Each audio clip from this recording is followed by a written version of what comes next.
Hi everyone, I welcome you all to this GDEIB Gap Analysis video. In this video, we will essentially be talking about how do you analyze your organization's position when it comes to DEI, and based on the standard, where your organization currently stands and where do you actually want to go. So for that purpose, in order to carry out the Global Diversity, Equity, and Inclusion Benchmarks Assessment, there are certain steps that you must follow. Number one is you have to prepare.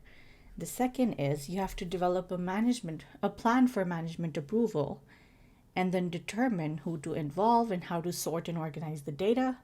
You determine which GDEIB categories to assess. You determine the process, you determine and collect additional data as part of the overall DEI needs assessment process, and finally, you analyze and report the data with recommendations. So talking about the preparation part, you have to thoughtfully read the entire GDEIB standard. To access the standard, you go to the center's website on www.centerforglobalinclusion.org and navigate to the user agreement, which, once filled, will redirect you to the standard. Collecting accurate information and basing DEI work on an accurate assessment is crucial to ensuring that the outcome will be credible and useful to your organization. Although the GDEIB is designed to be used without highly skilled consultants or expert assistance, if you don't have experience designing and conducting a needs assessment, consider asking someone with assessment experience to coach or assist you. Coming to the next step of developing a plan for management approval. You make decisions on how to address all steps below, and if appropriate, write a plan or proposal for review by your management. We recommend constructing a plan or a proposal in a manner that is acceptable to or prescribed by your organization in as much detail as expected, including time parameters, responsibilities, accountability, and projected costs. As you plan, consider your organizational culture and practices, compliance and regulatory requirements, confidentiality guidelines, and practices and possible disclosure requirements, the right to privacy, reporting of violations or infractions, and other items that may affect data collecting and reporting. It also may be helpful to consult with your general counsel or legal representative for advice. You can include statements about confidentiality protection, identifying parties who will see all or some portions of the data, and how the information will be used. Be sure that the plan includes clear communication and adherence to organizational agreements regarding data collection and use. The next step is determining who to involve and how to sort and organize the data. Well, for some of these decisions, there will be a cost factor. The more groups you engage, of course, the more time and cost is involved, but you will potentially obtain more comprehensive data. Some organizations choose to involve employees at every position level. Other organizations will be more selective. Some choose to collect and analyze the data by identity or other types of groups. For example, you may want to separate various organizational departments or position levels, regions or locations, or separate groups by gender, age, ethnicity, and so forth.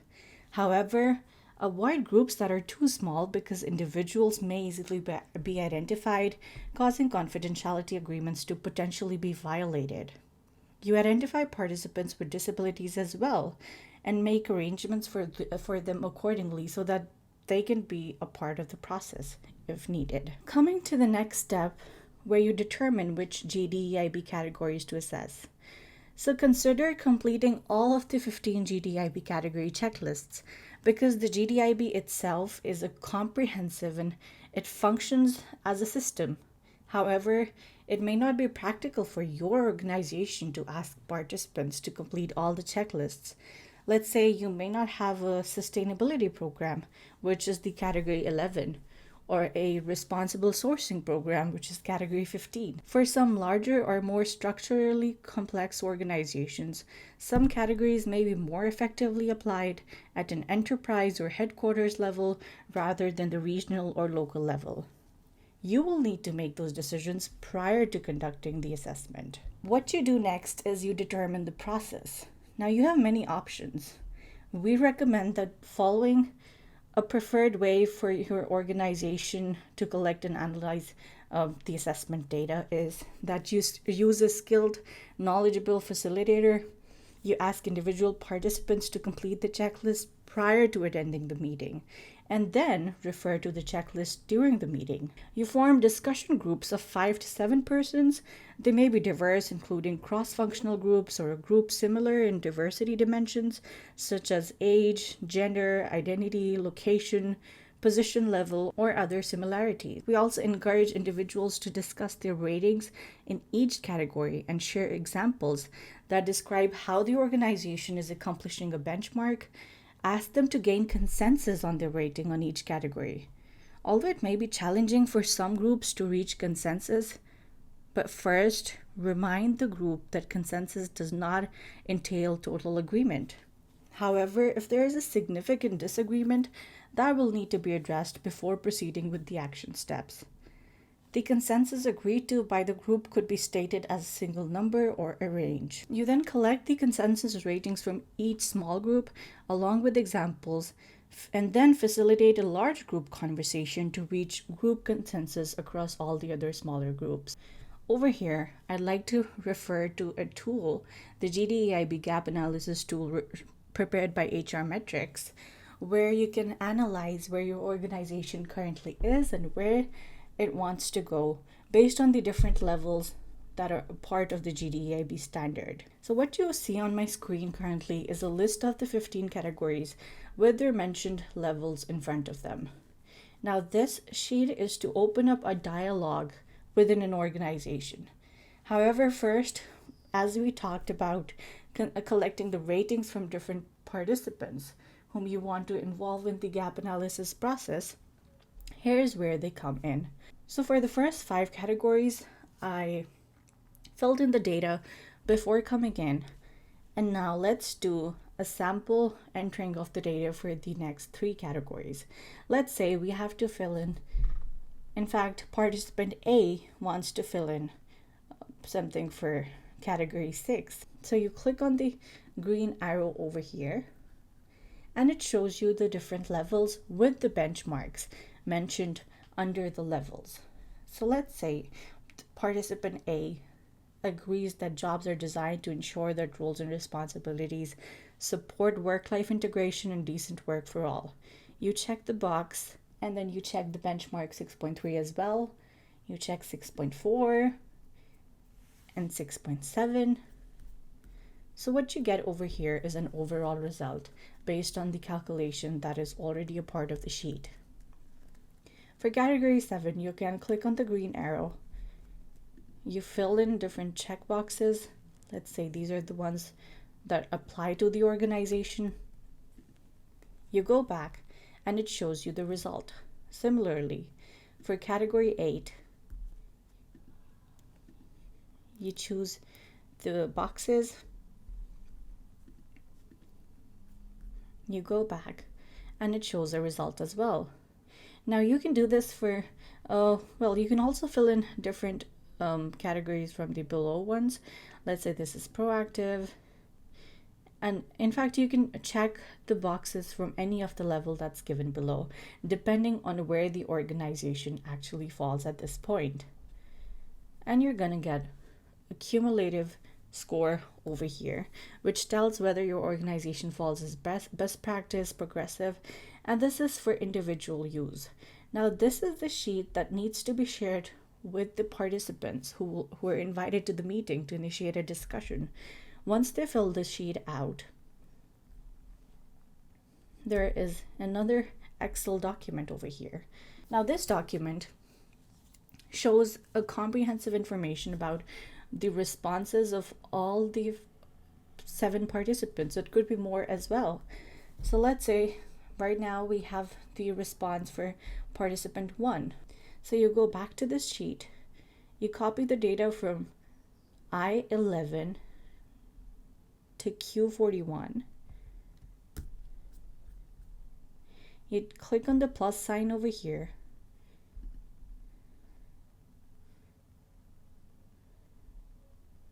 and you paste the values. Now this fills in for the first participant. You again go back to the same sheet, and let's say that now what we're talking about is a data from a different participant. So you again go and modify the values. Now this is just for testing purposes, so that you have a clear idea of how to use this tool. Let's say the second participant has a completely different opinion about the D&I structure and implementation and chooses most of the proactive level. That would show automatically over here first. Let's say the second participant has a different opinion about the recruitment efforts within the organization. Again, it will show over here. So I'm just going to modify a bit because such discrepancies don't usually exist where there's a huge difference. However, if they do, it's a good point of discussion to start off that why do different employees think that there's different level of DEI implementation across the organization. Now, once we have this, again, we're going to copy it, the data from I11 to Q42. And we click on the plus sign over here and paste the values. This again gives us an insight of what the second participant has to say about the different categories that are being implemented within an organization. Now from this sheet, let's say the third participant also has maybe slightly different opinion and they choose different benchmarks. That response will be captured over here. Now from this, we have another Excel document where you can actually compare that where was the difference. Where did the participant 1, participant 2 did not agree on certain points. So you fetch results over here and you automatically see the difference. Let's say for the first category, it was the same for what the participant 1 and 2 said. However, I believe for the third category, the answers were different. So this clearly shows a difference that which are the benchmarks that one participant agrees on and the other one disagrees on. Perhaps this is the entire tool that can help you understand that, okay, this is what participant 1 said, this is what the second one says. Now let's have a discussion on whether what is being reported by both the participants.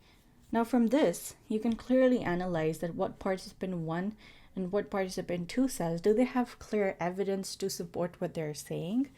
And this can also help you initiate discussion among the employees that what are the points they agree on and what are the points that they disagree on and what is the reason behind that.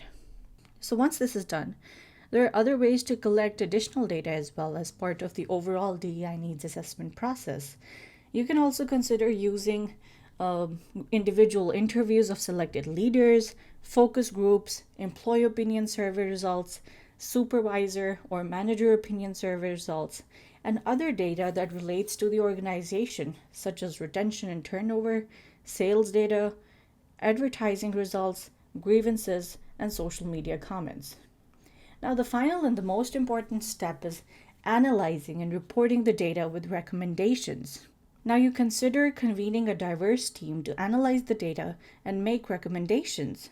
When a diverse team is used, including diversity dimension, organizational unit or function, location, position level, and other aspects, it is usually more likely that the recommendations will be relevant, accepted, and implemented. Now, implementing this step and communicating before you collect the data is recommended, so you can align expectations with your objectives from the very beginning. I hope this was a beneficial tutorial for you to implement in your organization.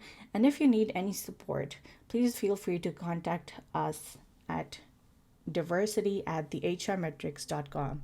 Thank you.